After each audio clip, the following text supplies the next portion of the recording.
If you walked into a shop in 2005 and saw this staring at you, a Nightmare Before Christmas game on PS2 and or Xbox, you'd probably wonder why that's a thing in that day and age. Little would you know there's more to it than meets the eye. Oh, what's that? Capcom? What kind of game is this? You turn it over. Is this some kind of action beat 'em up by Capcom? No, it couldn't be.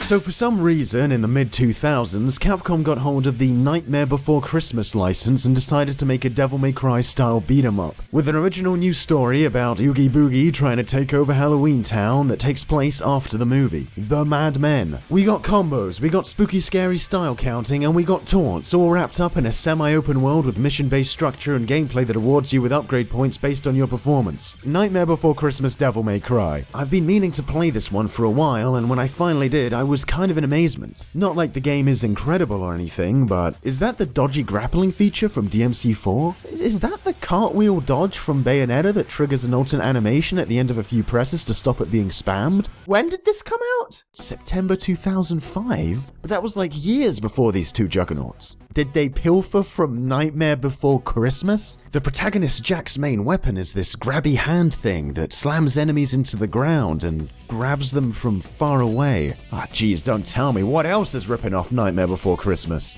I think it's time for Jack to let her rip. Jeez. I mean, I say pilfer, but this is Capcom, so there is a lot of the same blood running through here. Shall we check the credits? Oh, yep,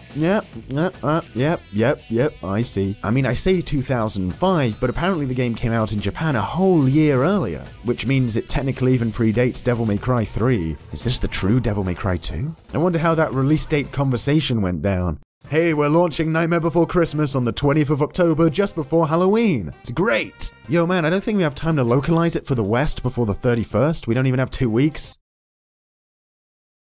Shall we just wait until next year? Although in the original Japanese version, from what I can discern, there was no running in combat. I mean, it's hard to verify. I found some videos on this fan site. Oh shit, man, I'm gonna need Flash Player 8 to run these bad boys. It's very hard to discern what's going on in these, but I mean, I guess, you know, it kinda looks like he can't run while fighting, I suppose. Yo guys, maybe that made the game a bit too hardcore? Did they take the concentration meter from DMC4 Special Edition from Nightmare Before Christmas? I'm just fucking with you now. Yeah, I gotta say that while this is definitely a kid's Devil May Cry, it's still kind of a tough one with some tricky segments hidden under the bonnet. I like how you have to pay to come back after dying with points used for upgrades. Having the tempting option always at your side to spend resources to revive is a cool little demon on your shoulder. However, aside from this fiendish idea, the rest of the mechanics, while above average for a kid's tying game, are a bit shallow. With some interesting ideas thrown in here and there though, the combo system is both challenging and limiting in different ways. At first I was going to come down hard on it. Your combo counter will disappear super fast if Jack doesn't keep smacking things, and it doesn't slow down for anything, not even for charge moves like other beat-em-up score counters would,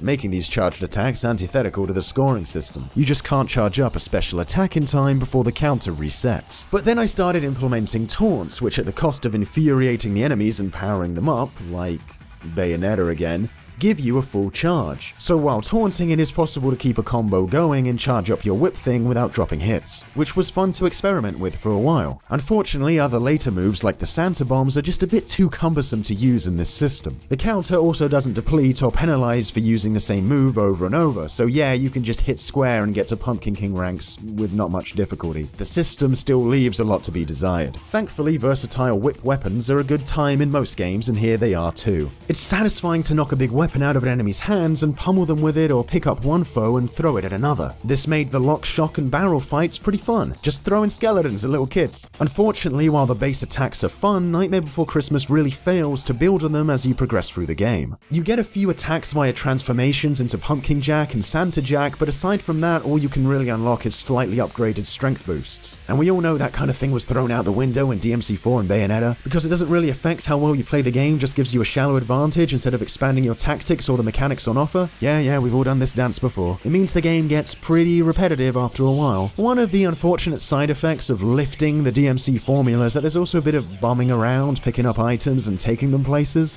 Devil May Cry is just enough of this stuff to make you feel like you're in a place doing actual things without it getting too tedious. Well, yeah, maybe except 4, but you know. Yeah, we've all done this dance before. Nightmare goes a bit off the rails though, and half the time you'll be collecting items for other characters or backtracking through areas to land hidden knickknacks. The combat not progressing much, making it more arduous than it should be. The game was really sagging at the halfway mark. It wasn't until I hit one of the final woodland areas and saw a pretty out-of-nowhere serene art choice for the area when I got to thinking, oh yeah, that's right, isn't it? Nightmare Before Christmas is kind of artsy. It made me think, hey, maybe this could have been something a little more. Maybe if there'd been more creative freedom on the table, something a little more avant-garde and out there could have been made to make this more than a rehash of the film, which is basically what most of it is, because what is rehashed looks pretty cool. I would have liked to see something more, perhaps the other holiday worlds rendered in an interesting way with a Tim Burton-esque flair to it. For what it's worth, the game does do a good job of making a fun little recreation of the town from the movie, even giving you access to a little version of Jack's house where you can check stats and change outfits. I love it when games add that little bit of character. It even lets you examine objects and hear what Jack has to say about them, you know, kind of Devil May Cry, Silent Hill style, which lends itself well to Nightmare's status as an honorary kids fixed camera angle spook 'em up action game. But as I said previously, there was a big missed opportunity here to maybe represent some of the other holiday worlds that get teased so much by having you collect their doors the whole game. Even the leaders from the other worlds get kidnapped, but you don't get to see them because they're in sacks. You know, you just get Christmas World, which is whatever, to be expected. It's disappointing, but understandable, I guess. I mean, if Disney ever wanted to make more Nightmare Before Christmas movies, they probably wouldn't want to leave the canon world building to somebody else. Yeah, you know, wouldn't want to let those silly video game people come up with any ideas, oh my god.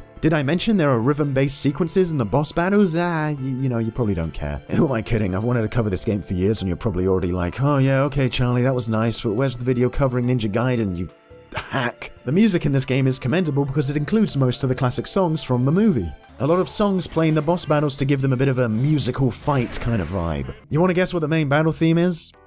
Yeah, it's This Is Halloween. But you know, I'm not going to play it just in case Disney wants to launch the video into oblivion. The music does loop, which gets a bit annoying, but that annoyance doesn't have anything on the voice lines. Jack feeling the need to say the same voice clips every time he does commonplace attacks gets a bit much at times. But at least he does it in the cutscenes too.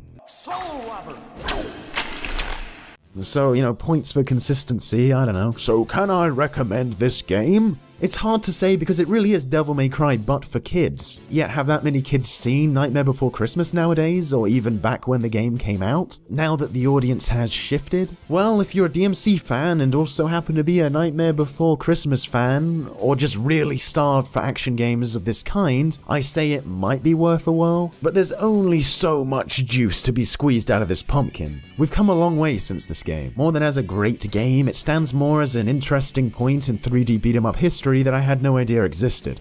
Did you know there was also a GBA Metroidvania Nightmare Before Christmas game released around the same time? I played that one years ago, and again, much like today's subject, it's just kind of another basic stab at its genre of choice while having some Nightmare Before Christmas garnish. Why was Nightmare Before Christmas getting all these games and genres I like suddenly in the mid-2000s? Whatever the case, while it may not blow your socks off, if you're a beat-em-up fan who loves those old PS2 classics, don't instantly dismiss Oogie's Revenge if you see it lying cheap in your used game store.